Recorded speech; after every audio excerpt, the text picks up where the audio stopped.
ത്രിയേക ദൈവത്തിന് മഹത്വമുണ്ടാകട്ടെ. വചനവിചാരത്തിൻ്റെ നിമിഷങ്ങളിലേക്ക് ഏവർക്കും സ്വാഗതം. വിശുദ്ധ മർക്കോസിൻ്റെ സുവിശേഷം 12-ാം അധ്യായം 28 മുതൽ 34 വരെയുള്ള വേദഭാഗങ്ങളാണ് ഇന്ന് നമ്മൾ ചിന്തയ്ക്കായിട്ട് ആധാരമാക്കുന്നത്. ആരാധന എന്നുള്ളതാണ് ഇന്നത്തെ ചിന്താ വിഷയവും. ആരാധന ദൈവസാന്നിധ്യത്തിൽ ദൈവിക ഉദ്ദേശത്തിനായി.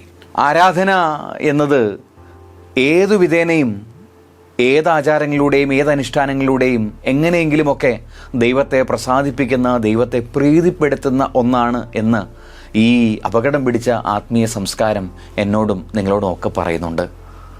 അങ്ങനെ ചിന്തിച്ച ഒരു പരീശൻ്റെ ചിന്താഗതിയെ യേശു കർത്താവ് വഴിതിരിച്ചു വിടുന്ന നിമിഷങ്ങളാണ് നമ്മളിപ്പോൾ ധ്യാനിക്കുന്ന ഈ വേദഭാഗം. യേശുവിൻ്റെ ശുശ്രൂഷയുടെ അവസാന നാളുകളിൽ യെരുശലേം ദേവാലയത്തിൽ വെച്ച് സംഭവിക്കുന്ന കാര്യങ്ങളാണ് മർക്കോസിൻ്റെ സുവിശേഷം 12-ാം അധ്യായത്തിൽ നമ്മൾ കാണുന്നത്. അതിൻ്റെ 13-ാമത്തെ വാക്യം വായിക്കുമ്പോൾ, അനന്തരം അവനെ വാക്കിൽ കൊടുക്കുന്നതിനായി അവർ പരീശന്മാരിലും ഹെരോദ്യരിലും ചിലരെ അവൻ്റെ അടുക്കൽ അയച്ചു. അവർ യേശുവിനോട് ചോദിക്കുന്ന ചോദ്യങ്ങൾക്ക് കർത്താവ് മറുപടി നൽകുമ്പോൾ അത് വിവാദമാക്കുവാനും അതിലുള്ള തെറ്റുകൾ പൊക്കിപ്പിടിച്ചുകൊണ്ട് അവനെ കുറ്റം ചുമത്തുവാനായിട്ടും പരീശന്മാർ ആഗ്രഹിച്ചിരുന്നു. എന്നാൽ അവർ ചോദിക്കുന്ന ചോദ്യങ്ങൾക്ക് കൃത്യമായ ഉത്തരവും അവരെ ലജ്ജിപ്പിക്കുന്നതായ ഉത്തരവും കർത്താവ് നൽകുന്നത് നമുക്ക് ഈ ഭാഗങ്ങളിൽ കാണുവാനായിട്ട് സാധിക്കും. 28-ാമത്തെ വാക്യത്തിൽ ഇങ്ങനെ കർത്താവ് കൃത്യമായി ഇവർക്ക് മറുപടി നൽകുന്നത് കണ്ടിട്ട് ശാസ്ത്രിമാരിൽ ഒരാൾ അവൻ നല്ലവണ്ണം അവരോട് ഉത്തരം പറയുന്നത് കേട്ടിട്ട് അത് നന്നായി ബോധിച്ചിട്ട് യഹൂദൻ്റെ ആകെയുള്ള 613 കൽപ്പനകളിൽ അതിലേറ്റവും പ്രധാനപ്പെട്ട കൽപ്പന ഏതെന്ന് യേശു കർത്താവിൻ്റെ അടുത്തേക്ക് വന്ന് ചോദിക്കുകയാണ്. അതിനുത്തരമായിട്ട് കർത്താവ് പറയുന്നത് ഏതെങ്കിലും ഒരു കൽപ്പനയെ എടുത്ത് കാണിച്ചുകൊണ്ടല്ല, മറിച്ച് ദൈവവും മനുഷ്യനും തമ്മിലുള്ള ആത്മബന്ധത്തിൻ്റെ ആകെത്തുകയായിട്ടാണ് യേശു ആരാധന എന്ന വിഷയത്തെ നമുക്ക് കാണിച്ചു തരുന്നത്. ആവർത്തന പുസ്തകം പഠിക്കുമ്പോൾ ശമായിൽ നിന്ന് ഉദ്ധരിച്ചാണ് യേശു സംസാരിക്കുന്നത്. നിന്റെ ദൈവമായ കർത്താവിനെ പൂർണ്ണ ഹൃദയത്തോടും പൂർണ്ണ ആത്മാവോടും പൂർണ്ണ മനസ്സോടും പൂർണ്ണ ശക്തിയോടും കൂടി സ്നേഹിക്കണം എന്നാക്കുന്നു. എന്താണ് ഇതുകൊണ്ട് കർത്താവ് അർത്ഥമാക്കുന്നത്? പൂർണ്ണ ഹൃദയം നമ്മുടെ ചിന്തകളുടെ, നമ്മുടെ വിചാരങ്ങളുടെ, നമ്മുടെ ഹൃദയ വികാരങ്ങളുടെ നാം എന്താണോ ആയിരിക്കുന്നത് അവയുടെ പൂർണ്ണ രൂപമായിട്ടാണ് കർത്താവ് പൂർണ്ണ ഹൃദയം എന്നൊരാശയം വിളിക്കുന്നത്. രണ്ടാമത് പൂർണ്ണ ആത്മാവ്, നമ്മുടെ ജീവനെ ദൈവവുമായി കണക്റ്റ് ചെയ്യുന്ന ആ തലം.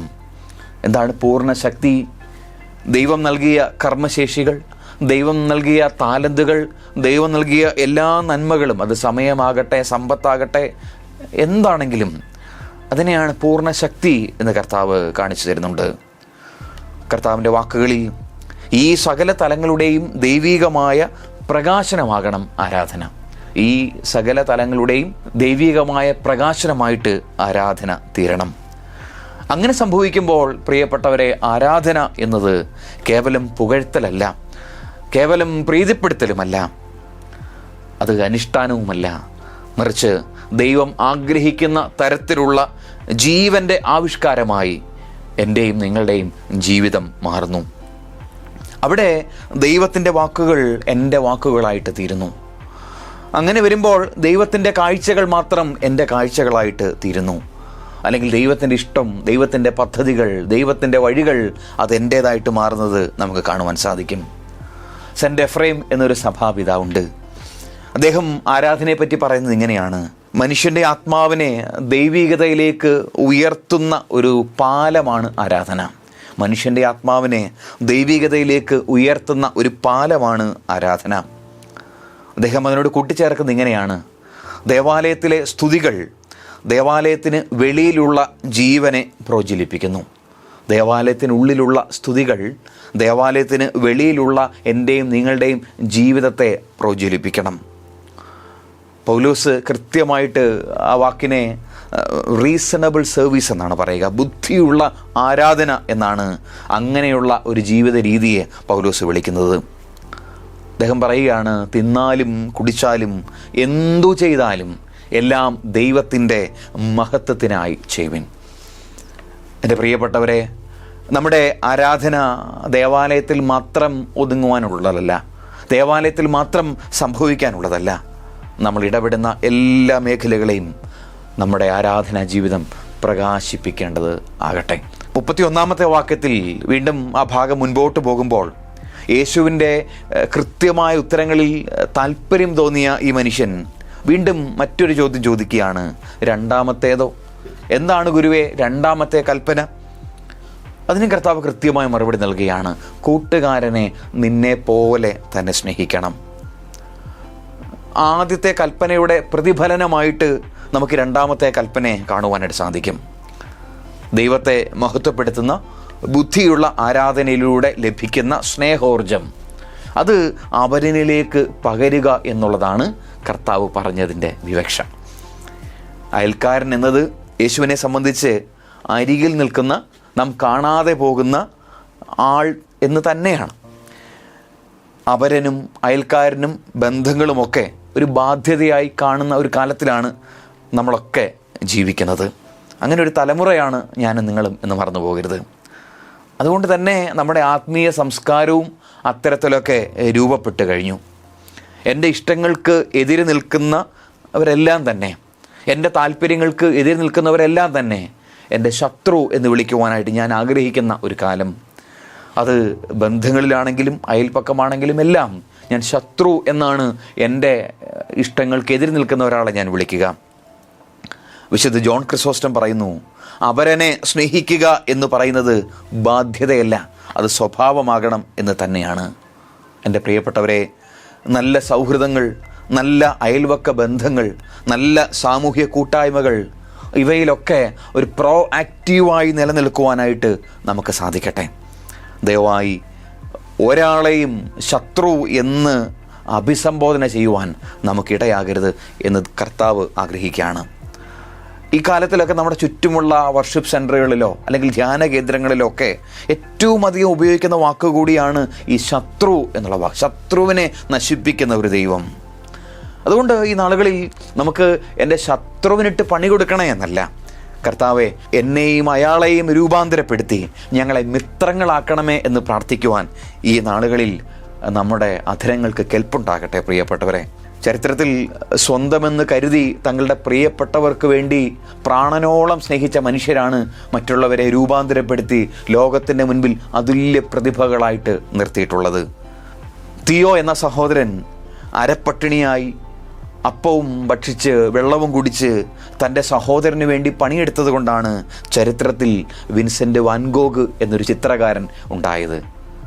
ഫ്രാൻസ് കാഫ്ക എന്ന വ്യക്തി ലോകപ്രശസ്തനായ എഴുത്തുകാരനായതിൻ്റെ പിൻപിൽ മരണശേഷം അതെല്ലാം അദ്ദേഹം നശിപ്പിച്ച് കളയണമെന്ന് തൻ്റെ കൂട്ടുകാരനോട് പറഞ്ഞിരുന്നു.